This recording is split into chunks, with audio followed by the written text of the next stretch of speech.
বাবা ছাড়া ঈদ উদযাপন খুব কষ্টের, কিন্তু মানুষ যেভাবে বাবাকে চেয়েছিল, আমার মনে হয় আজকের সমাগমে এবং আজকের আমাদের যে অন্তরঙ্গ মুহূর্তগুলো আমরা কাটাচ্ছি, সাধারণ মানুষ এবং নেতা কর্মী ভাই বোন, সনাতনী ধর্মাবলম্বী ভাই বোন, প্রবাসী ভাই বোন, আমরা যেভাবে সময়টা কাটাচ্ছি, তাতে আমার মনে হচ্ছে তারা এখনো ধরে নিয়েছেন আব্দুল্লাহ আল নোমান জীবিত, এবং এই অনুভূতিটা আমাকে তারা দিচ্ছেন।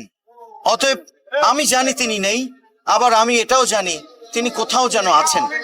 অতএব এটি একটি মিশ্র অনুভূতি। আমার আসলে দায়িত্বটাই বারবার মনে পড়ে যখন আব্বার কথা মনে হয়, কেননা তিনি রেখে গেছেন কিছু দায়িত্ব।